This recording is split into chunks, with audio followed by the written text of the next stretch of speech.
پہلے عرب کے قبیلوں کا جاہلانہ رواج تھا۔ ہر قبیلے کا اپنا اپنا مذہب تھا اور ان سب کے دیوی دیوتا بھی الگ الگ تھے۔ کوئی مورتی کی پوجا کرتا تھا تو کوئی آگ کی۔ یہودیوں اور عیسائیوں کے بھی قبیلے تھے اور وہ بھی مذہب کے بگاڑ کے شکار تھے۔ اس وقت لوگ اللہ کو چھوڑ کر انسانوں اور پیڑ پہاڑوں کی پوجا کرنے میں لگے ہوئے تھے۔ پورے عرب میں دنگا فساد عام تھا۔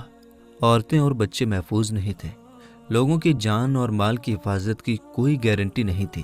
اس اندھیرے دور سے دنیا کو باہر نکالنے کے لیے اللہ نے حضرت محمد صلی اللہ تعالیٰ علیہ وسلم کو اپنا پیغمبر بنا کر اس دنیا میں بھیجا۔ دوستو، حضور صلی اللہ تعالیٰ علیہ وسلم 12 ربیع الاول 571 عیسوی میں پیر کے دن اور صبح صادق یعنی فجر کے وقت مکہ میں پیدا ہوئے۔ آپ کے پیدا ہوتے ہی آپ کے دادا عبد المطلب آپ کو گود میں اٹھا کر کعبہ شریف میں لے گئے، آپ کے لیے دعائیں کی اور آپ کا نام رکھا محمد۔ پوتے کی پیدائش کی خوشی میں آپ کے دادا نے 7ویں دن اپنے قبیلے کے لوگوں کی دعوت کی۔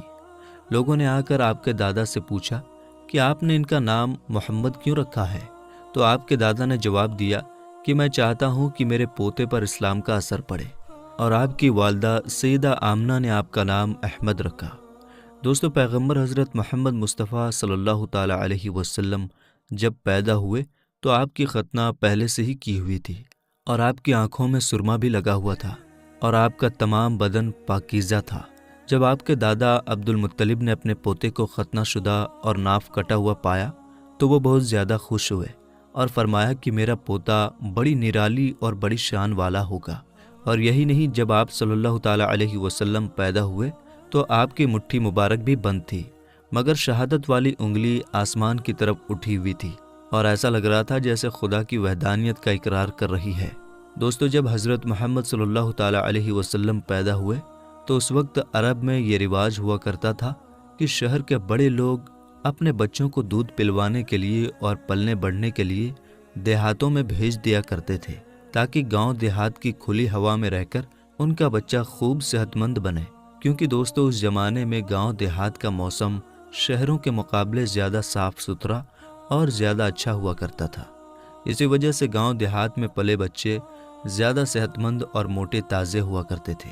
دوستو، اسی رواج کے مطابق پیغمبر حضرت محمد صلی اللہ تعالیٰ علیہ وسلم کو بھی مکہ سے دور طائف کے قریب ایک علاقہ ہے جہاں بنی سعد قبیلہ رہتا ہے، وہاں لے جایا گیا اور ایک دائی کو سونپ دیا گیا جس کا نام دائی حلیمہ تھا، اور وہ بنی سعد قبیلے سے تھی، اس لیے ان کو حلیمہ سعدیہ بھی کہا جاتا ہے۔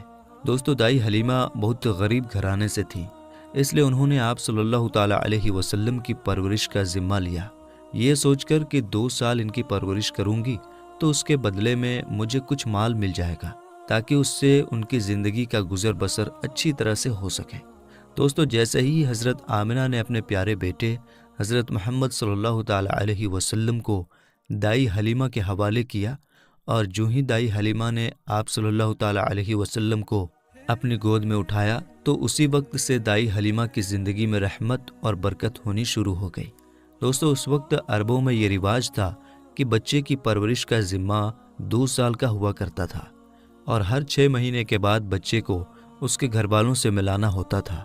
اسی رواج کے مطابق دائی حلیمہ بھی 6 مہینے کے بعد پیغمبر حضرت محمد صلی اللہ تعالیٰ علیہ وسلم کو ان کی ماں سے ملانے کے لیے مکہ پہنچی۔ ان کے ساتھ ان کا شوہر حارث اور ان کا ایک چھوٹا بچہ بھی تھا جو ان کی گود میں تھا۔ وہ بچہ بھوک سے رو رہا تھا کیونکہ حلیمہ بہت کمزور تھی اور کھانے پینے کی کمی بھی تھی، اس وجہ سے دائی حلیمہ دودھ نہیں پلا پا رہی تھی۔ لیکن جیسے ہی انہوں نے اللہ کے پیغمبر حضرت محمد صلی اللہ تعالیٰ علیہ وسلم کو اپنی گود میں اٹھایا اور ان کو دودھ پلانا شروع کیا تو پیغمبر حضرت محمد صلی اللہ تعالیٰ علیہ وسلم نے خوب سیر ہو کر دودھ پیا، اور آپ صلی اللہ تعالیٰ علیہ وسلم کے دودھ پی لینے کے بعد دائی حلیمہ نے اپنے معصوم بچے کو بھی خوب دودھ پلایا۔ یہ دیکھ کر حلیمہ پریشان ہو گئیں کہ یہ کیا معاملہ ہوا۔ وہ جب مکہ آ رہی تھیں تو ان کے پاس دودھ نہیں تھا، مگر جب سے یہ بچہ ان کی گود میں آیا ہے تب سے اللہ کی طرف سے خاص رحمتوں کا آنا شروع ہو گیا ہے۔ دوستو، اس کے بعد دائی حلیمہ اپنے شوہر حارث اور اپنے بچے اور پیغمبر حضرت محمد صلی اللہ تعالیٰ علیہ وسلم کے ساتھ ایک دبلی پتلی سی اونٹنی پر سوار ہو گئیں وہ اونٹنی جب بنی سعد کے قبیلے سے نکل کر مکہ کی طرف آئی تھی تو وہ بہت سستی سے چلتی ہوئی مکہ پہنچی تھی، لیکن اب معاملہ یہ ہوا کہ دائی حلیمہ کی اونٹنی سب سے آگے چل رہی تھی۔ دائی حلیمہ کی سہیلیوں نے اپنی آنکھوں سے دیکھا کہ دائی حلیمہ کی یہ وہی اونٹنی تھی جو مکہ میں بڑی سستی سے آئی تھی۔ اب اس اونٹنی کو آخر کیا ہو گیا کہ وہ اب بڑی رفتار سے چل رہی تھی۔ دوستو، یہ نظارہ دیکھ کر دائی حلیمہ کی سہیلیاں کہنے لگیں، حلیمہ ہم پر رحم کرو، دھیرے چلو، کیا یہ وہی اونٹنی ہے جس پر تم مکہ آئی تھی؟ تو یہ سن کر دائی حلیمہ کہنے لگیں کہ جب سے یہ بچہ میری گود میں آیا ہے تب سے معلوم نہیں عجیب عجیب سے واقعے میرے ساتھ ہونے لگے ہیں۔ دوستو، اس کے بعد دائی حلیمہ کی زندگی میں رحمتوں اور برکتوں کا سلسلہ چلتا رہا، اور ایسے کرتے کرتے 2 سال پورے ہونے کو آ گئے، یعنی کہ بچے کی پرورش کا ذمہ پورا ہونے کو آ گیا۔ جو ایگریمنٹ ہوا تھا وہ پورا ہو رہا تھا۔ خیر اور برکتوں کا سلسلہ دائی حلیمہ نے ان 2 سالوں میں اپنی زندگی میں خوب دیکھا۔ اس وجہ سے ان کا دل نہیں چاہ رہا تھا کہ وہ اس نورانی بچے کو واپس اس کے گھر والوں کو سونپ دے، مگر دستور کے مطابق 2 سال کے بعد اس کو واپس سونپنا ہی تھا۔ اس لیے 2 سال کے بعد دائی حلیمہ پیغمبر حضرت محمد صلی اللہ تعالیٰ علیہ وسلم کو اپنے ساتھ لے کر مکہ کی طرف نکل پڑی۔ جب وہ مکہ میں پہنچی تو حضرت آمنہ سے کہنے لگی کہ آپ کا بچہ بڑا ہی برکتوں اور رحمتوں والا بچہ ہے۔ جب سے یہ بچہ میری گود میں آیا ہے تب سے میری تو زندگی ہی بدل گئی ہے۔ میری زندگی میں برکتوں رحمتوں کا دور شروع ہو گیا ہے۔ اس لیے میری آپ سے گزارش ہے کہ آپ تھوڑے دن اس بچے کو میرے پاس رہنے دیں، میں تھوڑے دن اس کی پرورش کرنا چاہتی ہوں۔ تو یہ سن کر حضرت آمنہ نے پہلے تو انکار کر دیا، مگر دائی حلیمہ کے بار بار کہنے پر حضرت آمنہ تیار ہو گئیں اور کہنے لگیں کہ تھوڑے دن اور اپنے پاس رکھ لو، پھر واپس آ کر مجھے دے جانا۔ اس طرح سے دائی حلیمہ آپ صلی اللہ تعالیٰ علیہ وسلم کو واپس اپنے ساتھ لے گئیں۔ دوستو، ایسے کرتے کرتے پیغمبر حضرت محمد صلی اللہ تعالیٰ علیہ وسلم کی عمر مبارک 4 سال کی ہو گئی۔ جب آپ کی عمر مبارک 4 سال کی ہوئی تو ایک دن آپ دائی حلیمہ کے گھر کے باہر کچھ بچوں کے ساتھ کھیل رہے تھے۔ ان میں حلیمہ سعدیہ کا ایک بیٹا جو پیغمبر حضرت محمد صلی اللہ تعالیٰ علیہ وسلم کا دودھ شریک بھائی بھی تھا۔ وہ سب کھیل رہے تھے کہ اچانک آپ زمین پر گر گئے اور آپ کے چہرے اور جسم کا رنگ پوری طرح سے بدل گیا۔ دوستو، اتہاس کی کتابوں میں ہے کہ اس وقت حضرت جبریل علیہ السلام پہلی بار پیغمبر حضرت محمد صلی اللہ تعالیٰ علیہ وسلم سے ملنے آئے تھے۔ جیسے ہی حضرت جبریل آپ کے پاس آئے تو آپ کو زمین پر لٹا کر آپ کے سینے کو چاک کر دیا، یعنی کہ آپ کے سینے کو چیر دیا اور آپ کے دل کو باہر نکال لیا۔ اس کے بعد آپ کے دل کو زمزم کے پانی سے دھویا اور آپ کے دل پر جو ایک کالے رنگ کا چھوٹا سا لوتھڑا تھا اس کو ہٹا دیا اور یہ کہا کہ آج سے شیطان کے حصے کو دور کر دیا، اور اس کے بعد آپ کے دل کو واپس آپ کے سینے میں رکھ دیا۔ دوستو، ادھر یہ دیکھ کر آپ کے ساتھ کھیل رہے بچے گھبرا گئے کہ آپ کو کیا ہو گیا، اس لیے وہ دوڑے دوڑے دائی حلیمہ کے پاس پہنچ گئے اور کہنے لگے کہ محمد کا کسی نے قتل کر دیا ہے۔ تو یہ سن کر دائی حلیمہ بہت گھبرا گئیں اور پریشان ہو اٹھی اور بھاگتی ہوئی سوچنے لگیں کہ مجھے 2 سال کے بعد ہی اس کو اس کی ماں کو دے دینا چاہیے تھا، اب اس کی ماں کو میں کیا منہ دکھاؤں گی۔ یہ سوچتے ہوئے دائی حلیمہ بھاگتی ہوئی آپ تک پہنچی تو حلیمہ نے دیکھا کہ آپ کے جسم کا رنگ بدلا ہوا ہے، مگر تھوڑی دیر کے بعد آپ کو ہوش آ گیا۔ یہ دیکھ کر حلیمہ کی جان میں جان آئی اور کہنے لگی اب اس کو اور نہیں رکھوں گی اپنے پاس۔ اس کے بعد دائی حلیمہ مکہ پہنچی اور پیغمبر محمد صلی اللہ تعالیٰ علیہ وسلم کو حضرت آمنہ کے حوالے کر دیا۔ دوستو، اس کے بعد 4 سال کی عمر کے بعد آپ اپنی ماں حضرت آمنہ کے پاس رہنے لگے۔ اس کے بعد زندگی کے دن بیتتے چلے گئے۔ سن 575 یا 576 میں جب آپ کی عمر 5 اور 6 سال کے بیچ ہوئی تب آپ اپنی ماں حضرت آمنہ کے ساتھ اور اپنے دادا عبد المطلب کے ساتھ مدینہ کی طرف نکلے۔ مدینہ میں آپ کے لیے 2 خاص باتیں تھیں۔ ایک تو یہ کہ مدینہ میں آپ کے والد حضرت عبداللہ کی قبر مبارک تھی، اور دوسری بات یہ تھی کہ مدینہ میں آپ کے دادا عبد المطلب کا ننھال بھی تھا۔ دوستو، اس زمانے میں سفر 1 مہینے یا 1.5 مہینے کا ہوا کرتا تھا، اس لیے آپ کا یہ سفر بھی تقریباً مہینے بھر کا تھا۔ 1 مہینے کے بعد جب آپ پلٹ کر واپس مکہ کی طرف آ رہے تھے تو آپ کی زندگی میں جو واقعہ پیش آیا اسے دیکھ کر آپ کے دادا عبد المطلب بھی رونے لگے۔ اللہ کے پیغمبر حضرت محمد صلی اللہ تعالیٰ علیہ وسلم کو اپنے بچپن کی عمر میں ہی آپ کو دوسرا بڑا جھٹکا لگا اور اللہ نے آپ کو ایک اور آزمائش میں ڈال دیا۔ دوستو، ہوا یہ کہ آپ جب 1 مہینے کے بعد مدینہ سے واپس مکہ آ رہے تھے تو راستے میں ہی آپ کی والدہ حضرت آمنہ کی طبیعت بگڑ گئی اور وہ بری طرح سے بیمار پڑ گئیں اور اس کے بعد ان کا انتقال ہو گیا۔ مکہ اور مدینہ کے بیچ الابوا نام کی ایک جگہ ہے، وہیں پر حضرت آمنہ کو دفن کیا گیا اور اس طرح سے آپ 6 سال کی عمر میں ہی یتیم ہو گئے۔ آپ کی اس حالت کو دیکھ کر آپ کے دادا عبد المطلب بہت پریشان ہوئے اور وہ رونے لگے۔ ایک تو یہ کہ آپ کی پیدائش کے کچھ دن پہلے آپ کے والد حضرت عبداللہ کا انتقال ہو گیا تھا، اور اب دوسرا جھٹکا یہ لگا کہ آپ کی عمر ابھی 6 سال کی بھی نہیں ہوئی تھی کہ آپ کی والدہ کا بھی انتقال ہو گیا۔ یہ دیکھ کر آپ کے دادا عبد المطلب کو بہت دکھ ہوا، مگر وہ بھی کیا کرتے، ایک دن تو سب کو مرنا ہے۔ اس کے بعد آپ کے دادا عبد المطلب نے آپ کو اپنی گود میں اٹھایا اور مکہ کی اور چل پڑے، اس فکر کے ساتھ، اس سوچ کے ساتھ کہ آخر اس معصوم سے بچے کے ساتھ ایسا کیوں ہو رہا ہے۔ دوستو، آپ ذرا سوچ کر دیکھیے کہ ان بچوں پر کیا بیتتی ہوگی جو بچپن میں ہی یتیم ہو جاتے ہیں، جن کے والد اور والدہ کا انتقال بچپن میں ہی ہو جاتا ہے۔ اس کے بعد ایسے بچوں کو لوگ دھتکار بھری نظروں سے دیکھتے ہیں، پھر ایسے بچوں کے ساتھ اچھا برتاؤ بھی نہیں کیا جاتا۔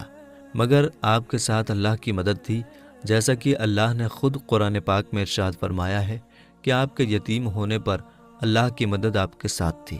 اسی وجہ سے آپ کے ساتھ اچھا معاملہ پیش آیا اور اللہ نے آپ کو سہارا دیا۔ دوستو، اس کے بعد آپ کے دادا عبد المطلب آپ کو غم کے ساتھ لے کر مکہ میں پہنچے۔ آپ کے گھر کے اندر غم کا ماحول تھا۔ ابو طالب جو آپ کے چچا تھے وہ آپ کو اس حالت میں دیکھ کر رونے لگے۔ ابو طالب آپ کو بہت چاہتے تھے اور عبد المطلب بھی اپنے بیٹوں سے زیادہ اور اپنے پوتوں سے زیادہ پیغمبر حضرت محمد صلی اللہ تعالیٰ علیہ وسلم کو چاہتے تھے۔ دوستو، ہم آپ کو بتا دیں کہ عبد المطلب وہ شخص تھے جو قریش کے بہت بڑے سردار تھے۔ ان کی لوگ سب سے زیادہ عزت کیا کرتے تھے۔ کعبہ کی چھاؤں میں ان کے لیے ایک خاص فرش بچھایا جاتا تھا جس پر صرف وہی اکیلے بیٹھتے تھے، کسی دوسرے کو اس پر بیٹھنے کی اجازت نہیں ہوتی تھی۔ اللہ کے پیغمبر حضرت محمد صلی اللہ تعالیٰ علیہ وسلم ابھی چھوٹے تھے، کھیلتے کھیلتے وہاں پر آ جایا کرتے تھے اور آ کر اس پر بیٹھ جایا کرتے تھے، اور حضرت عبد المطلب کے ساتھ ہی آگے آتے تاکہ ان کو اٹھا کر وہاں سے الگ بٹھا دیا جائے، لیکن عبد المطلب ان کو روکتے تھے اور کہتے تھے کہ یہ میرا پوتا ہے اور اسے بیٹھنے دو۔ پھر آپ کے دادا آپ کے سر پر اور آپ کی پیٹھ پر ہاتھ پھیرتے اور آپ کو اپنے پاس بٹھا لیتے تھے۔ دوستو، کہنے کا مطلب یہ ہے کہ آپ کے دادا عبد المطلب کے دل میں آپ کے لیے محبت کوٹ کوٹ کر بھری ہوئی تھی۔ آپ کی وہ ہر خواہش کا خیال رکھتے تھے، آپ کی ہر ضرورت کو وہ پورا کیا کرتے تھے، آپ کو کسی بھی طرح کی کوئی تکلیف نہیں ہونے دیتے تھے۔ وہ ہمیشہ آپ کو اپنے ساتھ رکھتے، اپنے ساتھ میں گھماتے پھراتے اور ہمیشہ آپ کو خوش رکھتے۔ دوستو، ایسا کرتے کرتے دن بیتتے چلے گئے۔ اب آپ کی عمر مبارک 8 سال کی ہو گئی، مگر سوچیے اللہ کے نبی نے کیسی کیسی آزمائشوں سے گزر کر اپنے زندگی کا سفر پورا کیا۔ اب آپ کی عمر مبارک 8 سال 2 مہینے 10 دن کی ہوئی تو ایک دن اچانک آپ کے دادا عبد المطلب کا بھی انتقال ہو گیا۔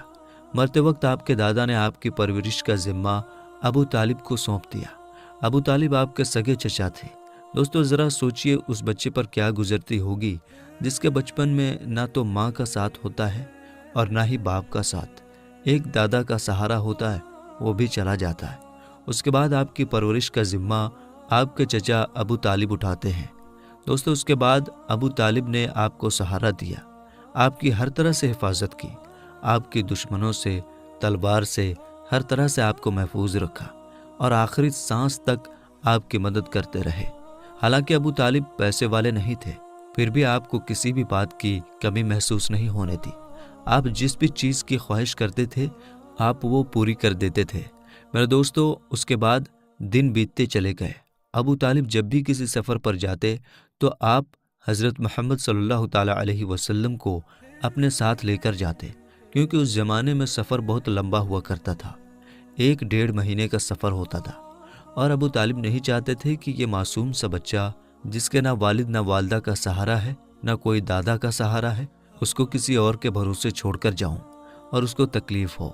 دوستو، ایک بار ابو طالب اپنے قافلے کے ساتھ ملک شام کی طرف تجارت کے لیے روانہ ہوئے۔ یاد رکھیں، پہلے عرب میں جو لوگ تھے، خاص کر کے قریش کے لوگوں کا امپورٹ ایکسپورٹ کا بزنس تھا، یعنی کہ وہ ایک جگہ سے سامان خریدتے تھے اور دوسرے جگہ پر لے جا کر اس کو بیچ دیتے تھے۔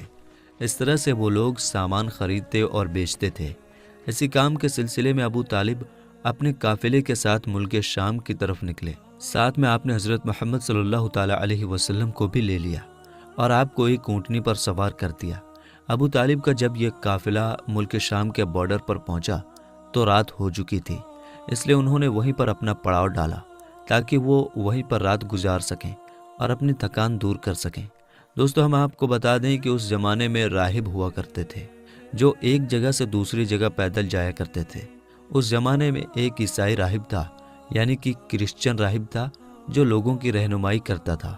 وہ کبھی اپنے گھر سے باہر نہیں نکلتا تھا، یعنی کہ وہ ہمیشہ اپنے گھر کے اندر ہی رہتا تھا۔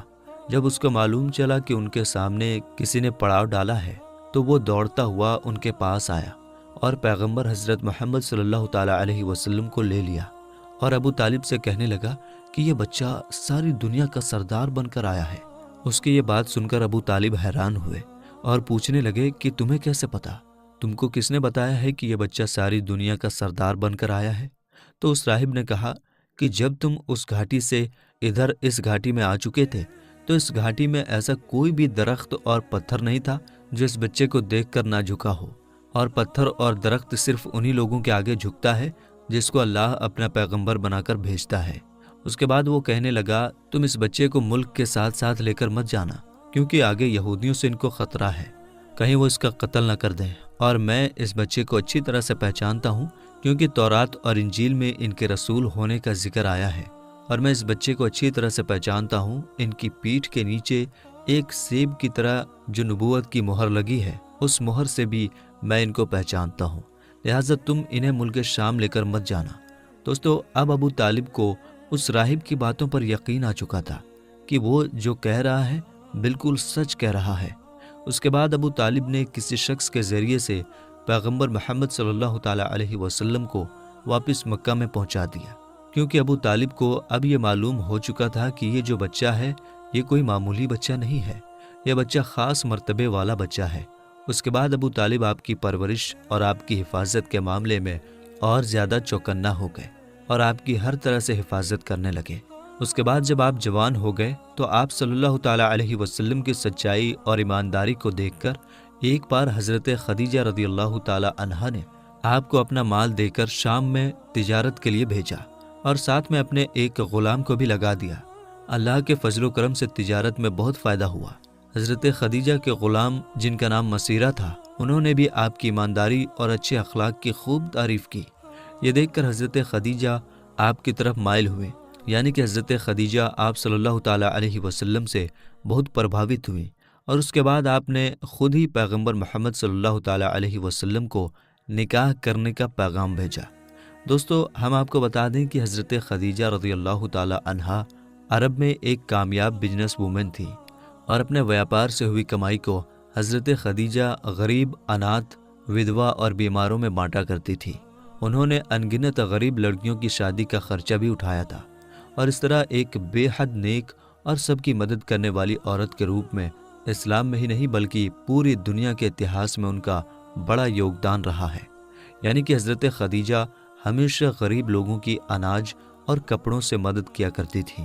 حضرت خدیجہ مورتیوں میں وشواس نہیں کرتی تھیں اور نہ ہی ان کی پوجا کرتی تھیں۔ دوستو، ہم آپ کو یہ بھی بتا دیں کہ حضرت خدیجہ کی پیغمبر محمد صلی اللہ تعالیٰ علیہ وسلم کے ساتھ شادی ہونے سے پہلے 2 شادیاں ہو چکی تھیں، اور ان کے اپنے پہلے دونوں شوہروں سے بچے بھی تھے۔ انہوں نے اپنا پہلا نکاح ابو حالہ سے کیا تھا، جن سے ان کو 2 بیٹی ہوئی تھی، مگر اس کے بعد ابو حالہ یعنی کہ ان کے پہلے شوہر کی موت ہو گئی، اور اس کے بعد حضرت خدیجہ نے دوسری شادی عتیق ابن زید کے ساتھ کی، جن سے ان کو 1 بیٹی ہوئی، مگر یہ بھی تھوڑے دنوں کے بعد اس دنیا سے چل بسے اور یہ پھر سے بیوہ ہو گئیں۔ ان کے بعد عرب کے بڑے بڑے تاجداروں نے، سرداروں نے خدیجہ کے ساتھ شادی کی پیشکش کی، مگر حضرت خدیجہ راضی نہ ہوئے، یہاں تک کہ اللہ تعالیٰ نے آپ کو پیغمبر محمد صلی اللہ تعالیٰ علیہ وسلم کی طرف مائل کر دیا۔ دوستو، اس کے بعد حضرت خدیجہ نے پیغمبر محمد صلی اللہ تعالیٰ علیہ وسلم کی ایمانداری اور تجارتی سفر کو دیکھ کر تیسرے نکاح کا پیغام آپ نے خود ہی اپنی ایک خاص سہیلی جس کا نام نفیسہ تھا، اس کے ذریعے آپ نے پیغمبر محمد صلی اللہ تعالیٰ علیہ وسلم کے پاس نکاح کا پیغام بھیجا۔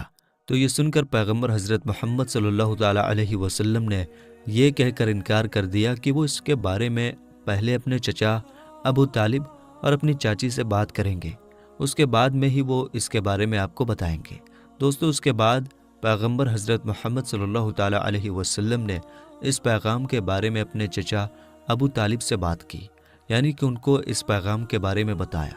تو یہ سن کر آپ کے چچا ابو طالب بہت زیادہ خوش ہوئے اور نکاح کروانے کے لیے راضی ہو گئے اور آپ کو اجازت دے دی۔ آپ کے چچا حضرت حمزہ نے خدیجہ کے چچا عمرو بن سعود سے رسول اللہ صلی اللہ تعالیٰ علیہ وسلم کے ولی یعنی کہ بڑے ہونے کی حیثیت سے بات چیت کی اور 20 اونٹنی مہر یعنی کہ نکاح کے وقت عورت یا بیوی کو دی جانے والی رقم یا جو آپ کی حیثیت میں ہو، یہ دے کر آپ کے چاچا ابو طالب نے آپ کا نکاح پڑھا دیا۔ دوستو، اس کے بعد حضرت خدیجہ اور پیغمبر محمد صلی اللہ تعالیٰ علیہ وسلم کے نکاح کا خطبہ آپ کے چاچا ابو طالب نے پڑھا۔ اس میں اللہ کی حمد و ثنا کی گئی۔ اس کے بعد قبول نامہ ہوا اور مہر بیان کیا گیا۔ مہر میں 20 اونٹنی لکھی گئی۔ دوستو، یہ ملک شام کی واپسی کے 2 مہینے کے بعد کی بات ہے۔ اس وقت آپ کی عمر 25 سال کی تھی اور حضرت خدیجہ کی عمر 40 سال تھی۔ حضرت خدیجہ آپ کی پہلی بیوی تھی۔ حضرت خدیجہ کے جیتے جی آپ نے کسی اور عورت کے ساتھ شادی نہیں کی۔ آپ کی تمام اولادیں بھی انہی سے ہوئی ہیں، صرف حضرت ابراہیم حضرت ماریہ سے پیدا ہوئے تھے۔ دوستو، پیغمبر حضرت محمد صلی اللہ تعالیٰ علیہ وسلم اور حضرت خدیجہ رضی اللہ تعالیٰ عنہ کی اولادیں یہ ہیں، یعنی کہ آپ کی اولادوں کے نام یہ ہیں: پہلے قاسم، پھر زینب، پھر رقیہ، پھر کلثوم، پھر فاطمہ اور پھر عبداللہ۔ آپ کے تمام لڑکے بچپن میں ہی انتقال کر گئے تھے، البتہ آدھی بچیوں نے آدھی نبوت کو پایا، ایمان لائی اور ہجرت بھی کی، اور سب کی سب آپ کی زندگی میں ہی انتقال کر گئی۔ صرف حضرت فاطمہ رضی اللہ تعالی عنہا آپ کے اس دنیا سے پردہ فرما جانے کے 6 مہینے بعد اس دنیا سے رخصت ہوئیں۔ حضرت خدیجہ رضی اللہ تعالی عنہا آپ کی پہلی بیوی ہیں۔ جب آپ صلی اللہ تعالی علیہ وسلم پر پہلی آیت نازل ہوئی تو رسول اللہ صلی اللہ تعالی علیہ وسلم نے سب سے پہلے آپ کو بتایا۔ اسلام قبول کرنے والی میں حضرت خدیجہ پہلی خاتون ہیں۔ اسلام کو پھیلانے میں نہ صرف آپ نے ساتھ دیا بلکہ مالی طور پر بھی آپ نے بڑھ چڑھ کر حصہ لیا۔ دوستو، پیغمبر حضرت محمد صلی اللہ تعالی علیہ وسلم حضرت خدیجہ رضی اللہ تعالی عنہا سے بہت محبت کیا کرتے تھے، اور ان کے ہوتے ہوئے یعنی کہ حضرت خدیجہ کے جیتے جی آپ نے دوسری شادی نہیں کی تھی۔ حضرت خدیجہ اور پیغمبر محمد صلی اللہ تعالی علیہ وسلم کا ساتھ تقریباً 25 سال تک رہا۔ اللہ کے پیغمبر حضرت محمد صلی اللہ تعالی علیہ وسلم نے فرمایا کہ خدیجہ دنیا کی بہترین عورتوں میں سے ہے۔ آپ رضی اللہ تعالی عنہا کی وفات کے بعد بھی پیغمبر حضرت محمد صلی اللہ تعالی علیہ وسلم اکثر آپ کو یاد کیا کرتے تھے اور آپ کی سہیلیوں کو ہدیہ بھجواتے رہتے تھے۔ دوستو، پیغمبر حضرت محمد صلی اللہ تعالی علیہ وسلم کی تمام اولادیں یعنی کہ آپ کے 6 بچے حضرت خدیجہ سے ہی ہیں، سوائے حضرت ابراہیم رضی اللہ تعالی عنہ کے۔ حضرت خدیجہ کی قبر مبارک جنت المعلیٰ مکہ میں ہے۔ جس سال حضرت خدیجہ رضی اللہ تعالی عنہا اور آپ کے چاچا ابو طالب کا انتقال ہوا تھا، اس سال کو آپ نے غم کا سال قرار دیا۔ میرے دوستو، اعلان نبوت سے پہلے اللہ کے پیغمبر حضرت محمد صلی اللہ تعالی علیہ وسلم کچھ کھانے پینے کا سامان اپنے ساتھ لے کر غار حرا کی پہاڑی پر چلے جایا کرتے تھے اور وہاں جا کر اللہ کی عبادت کرتے تھے، یعنی کہ اللہ کی عبادت میں مشغول رہتے تھے۔ یہ سلسلہ کافی دنوں تک ایسے ہی چلتا رہا، یعنی کہ کافی دنوں تک آپ اسی طرح سے غار حرا کی پہاڑی پر جا کر اللہ کی عبادت کرتے رہے۔ ایک مرتبہ اللہ کے پیغمبر حضرت محمد صلی اللہ تعالی علیہ وسلم غار حرا کی پہاڑی پر اللہ کی عبادت میں مشغول تھے کہ اتنے میں آپ کے پاس حضرت ابراہیم علیہ السلام اپنی اصل شکل و صورت میں آپ کے پاس تشریف لائے۔ یعنی کہ اچانک حضرت جبریل علیہ السلام آپ کے سامنے نازل ہو گئے۔ ہم آپ کو بتا دیں کہ یہ جبرائیل علیہ السلام اللہ کے سارے فرشتوں کے سردار ہیں، اور حضرت جبریل علیہ السلام کی طاقت اتنی ہے کہ اگر جبرائیل اپنا ایک پر پھیلا دیں تو پورب سے لے کر پشچم تک اس پوری دنیا کو چھپا لیں۔ یعنی کہ اتنا بڑا حضرت جبریل علیہ السلام کا ایک پر ہے، اور حضرت جبریل علیہ السلام کے اس طرح کے 70,000 پر ہیں۔ اب آپ سوچئے کہ حضرت جبریل کتنے زیادہ بڑے ہوں گے۔ اس کے علاوہ حضرت جبریل کی اسپیڈ اتنی زیادہ ہے کہ یہ پلک جھپکتے ہی سدرہ سے زمین پر آ جاتے ہیں، اور پلک جھپکتے ہی اس زمین سے واپس سدرہ پر پہنچ جاتے ہیں۔ یہ حضرت جبریل علیہ السلام کی طاقت کا عالم ہے۔ اگر حضرت جبریل علیہ السلام چاہیں تو اس پوری زمین کو اٹھا کر پلٹ سکتے ہیں۔ قوم لوط کو اسی طرح سے حضرت جبریل علیہ السلام نے پلٹا تھا۔ یہ حضرت جبریل علیہ السلام کی شان ہے جو اللہ کے ایک فرشتے ہیں۔ دوستو، یہی حضرت جبریل علیہ السلام پہلی بار اپنی اصلی شکل و صورت میں اللہ کے پیارے نبی حضرت محمد صلی اللہ تعالیٰ علیہ وسلم کے سامنے حاضر ہو گئے اور کہنے لگے، پڑھو اقرا۔ یہ سن کر آپ صلی اللہ تعالیٰ علیہ وسلم نے فرمایا، میں نہیں پڑھتا۔ حضرت جبریل نے دوبارہ کہا، پڑھو اقرا۔ آپ صلی اللہ تعالیٰ علیہ وسلم نے پھر کہا، میں نہیں پڑھتا۔ حضرت جبریل علیہ السلام نے تیسری مرتبہ کہا، پڑھو اقرا، تو آپ نے پھر کہا، میں نہیں پڑھتا۔ اس کے بعد حضرت جبریل علیہ السلام نے اللہ کے پیارے نبی حضرت محمد صلی اللہ تعالیٰ علیہ وسلم کو اپنے سینے سے لگایا، اور سینے سے اس طرح سے لگایا کہ حضرت جبریل نے حضور پاک کی بغل میں اپنے دونوں ہاتھ ڈالے، یعنی کہ اللہ کے نبی کے دونوں ہاتھ باہر کی طرف کر دیے، اور پھر جبریل نے پیارے نبی کو اپنے سینے سے لگایا اور پھر زور سے دبا دیا، یعنی کہ بہت زور سے دبایا۔ حدیث شریف میں آتا ہے کہ اللہ کے پیارے نبی حضرت محمد صلی اللہ تعالیٰ علیہ وسلم نے فرمایا ہے کہ اس وقت حضرت جبریل نے مجھے اتنی زور سے دبایا تھا کہ قریب تھا کہ میری جان نکل جاتی، مگر جبریل نے مجھے زور سے دبا کر چھوڑ دیا، اور پھر فرمایا کہ پڑھو اپنے رب کے نام کے ساتھ جس نے آپ کو اور تمام دنیا کو پیدا فرمایا ہے، پیدا کیا ہے انسان کو زمین و خون کے جمے ہوئے ایک لوتھڑے سے۔ پڑھو، حال یہ ہے کہ تمہارا رب بڑا ہی رحم کرنے والا ہے۔ پھر اللہ کے پیارے نبی حضرت محمد صلی اللہ تعالیٰ علیہ وسلم پڑھنے لگے، اور پھر آپ بہت گھبرا گئے، غار ہیرا کی پہاڑی سے اتر گئے اور اپنے گھر آ گئے۔ یعنی کہ یہ واقعہ ہونے کے بعد اللہ کے پیارے نبی حضرت محمد صلی اللہ تعالیٰ علیہ وسلم گھبرائے ہوئے اپنے گھر تشریف لائے۔ اس وقت آپ کا بدن کانپ رہا تھا، جس طرح سے انسان کا بدن سردی سے کانپتا ہے، یعنی کہ اس وقت آپ بہت ہی زیادہ خوف کی حالت میں آ گئے تھے۔ آپ صلی اللہ تعالیٰ علیہ وسلم بہت ہی زیادہ گھبرائے ہوئے اپنے گھر آئے، اور آپ نے اپنی بیوی حضرت خدیجہ رضی اللہ تعالیٰ عنہا سے فرمانے لگے، چادر لاؤ اور مجھ کو چادر اوڑھا دو۔ حضرت خدیجہ چادر لے کر آئیں، اور پھر آپ وہ چادر اوڑھ کر سو گئے۔ اس کے کچھ دیر بعد آپ صلی اللہ تعالیٰ علیہ وسلم کے اوپر سے خوف کے اثرات کم ہوئے، تو آپ نے اپنی بیوی حضرت خدیجہ رضی اللہ تعالیٰ عنہا کو یہ سارا واقعہ بیان کیا، یعنی کہ غار ہیرا کی پہاڑی پر جو بھی آپ کے ساتھ میں ہوا تھا وہ سارا واقعہ آپ نے حضرت خدیجہ کے سامنے بیان کر دیا۔ یہ واقعہ سن کر حضرت خدیجہ نے فرمایا کہ آپ کے اوپر یہ کوئی شیطانی کام نہیں ہو سکتا ہے، کیونکہ آپ نے تو ہمیشہ غریبوں کی مدد کی ہے، آپ نے تو ہمیشہ بیواؤں کو سہارا دیا ہے، آپ تو ہمیشہ یتیموں کے سہارے بنے ہو، آپ نے ہمیشہ بے سہارا لوگوں کی مدد کی ہے، اس لیے آپ کے ساتھ میں اللہ تعالیٰ کبھی کچھ غلط نہیں ہونے دے سکتا، آپ کو اللہ کبھی اس طرح سے ضائع نہیں کرے گا۔